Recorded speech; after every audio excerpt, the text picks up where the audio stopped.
I just talked to Police Chief Brad Davis about an hour ago, and he confirms that there was an isolated shooting here at Lakefront Estates off West Brown Street in Beaverton. You can see the scene is still pretty active behind me, and he does confirm one person has died. But he wants to put a stop to some social media rumors that there was a mass shooting. This is historic. It's the first time in the union's history, 88 years, that it is striking against all three automakers. So yeah, like you said, this is part of their new strategy where certain plants are striking, which one is right now in Detroit, but the one here in Saginaw is not. And more breaking news from overnight, a successful ghost operation in Genesee County. The first is a man from Lapeer.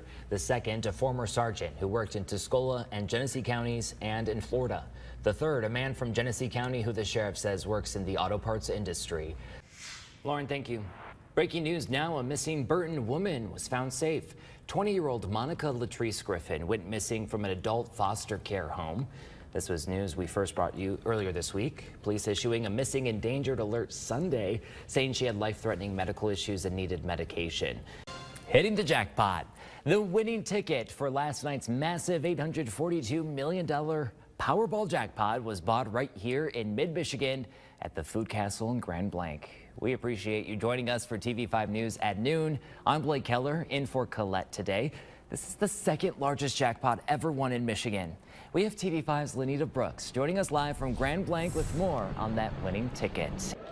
Hey, good morning, everyone. We are here at Vassar High School. They are just getting their pep assembly underway just literally seconds ago. And we got the gym crowded with 6th graders, 7th graders, 8th graders, all the way up to our seniors. And I'm Blake Keller. This swap is supposed to free Marine veteran and Michigan native Paul Whelan, as well as Wall Street Journal reporter Evan Gershkovich. A senior Biden administration official telling ABC News and Bloomberg News the two Americans are heading home. Whelan was arrested in Moscow on December 28, 2018 on charges of espionage. We've been covering this breaking news all morning long. A crash happening at the Saginaw Children's Zoo, and it's wet. And we're going to see some winds today, too. So First Alert meteorologist Matthew Mondros tracking that and everything you need to know in your First Alert forecast. And I'm pretty much standing right in between of where the incident unfolded. I'm going to step off to my right, over my left shoulder. That's your right. You'll see the gathering of, investigators right here. The Michigan State Police Crime Lab is still on the scene. So you can see the tumor right here, but after the first surgery, this was about 20% left of that tumor. After the second surgery, only 5% remained. So next, Marina is getting 6 weeks of radiation.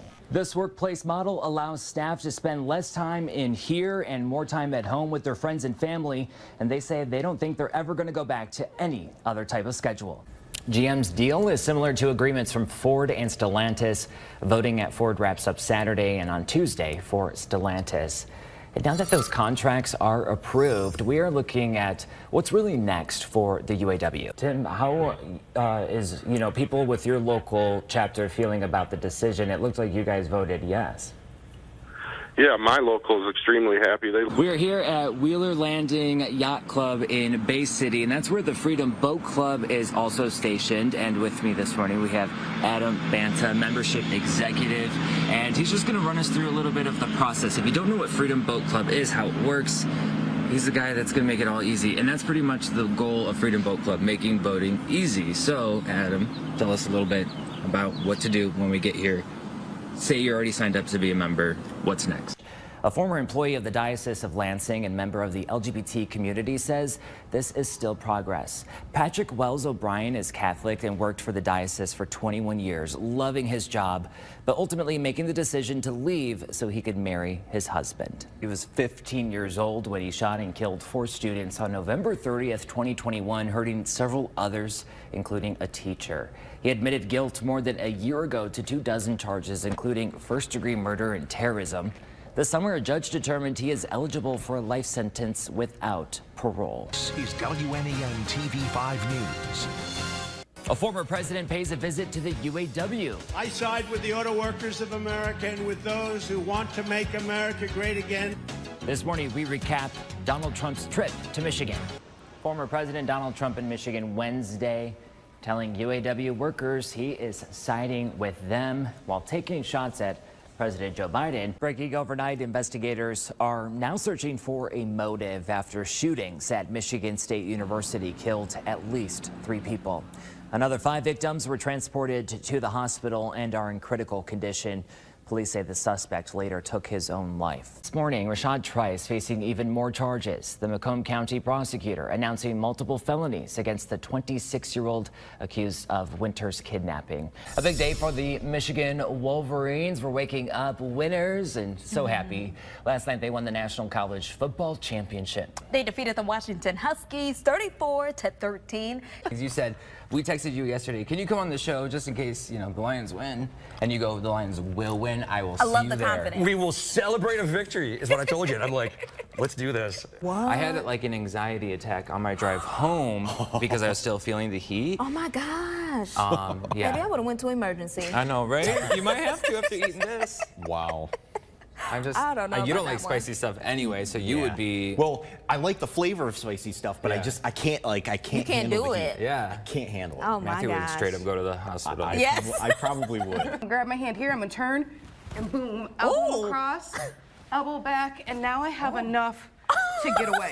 Yeah. I want to bring Lindsay in just so we could talk about, attending these classes. Absolutely. Money and power than they care about us or our children. Dr. Mona Hanna-Attisha reads a blurb from her best-selling book, What the Eyes Don't See, And what's kind of been an issue here in Flint, to a group of people who came to see her.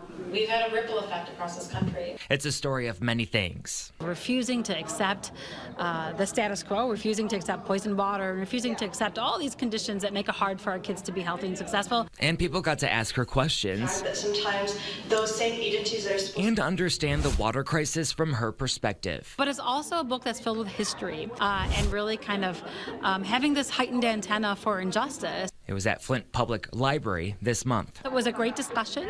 Dr. Hanna-Attisha's notoriety began September 2015 after releasing a report So despite switching back to Detroit Lake Huron water, showing high levels of lead in kids the water is not safe, and people need to know that. and detailing the many effects lead has if consumed. It increases the likelihood of a drop in your IQ, behavioral problems. 10 years later, a point of reflection. And I never thought I would be at the center of one of our most emblematic environmental and public health crises of our time. And many changes. It wasn't my plan to write a story. In the name of personal health. No matter kind of what the resistance I got and the backlash I got, this wasn't about me, that this work, it was about protecting my kids, my Flint kids. Giving her the courage to change the narrative. There have been so many positive ripple effects, really led by our advocates and the people here in Flint that have made a difference nationally. She says because what Flint went through, we now have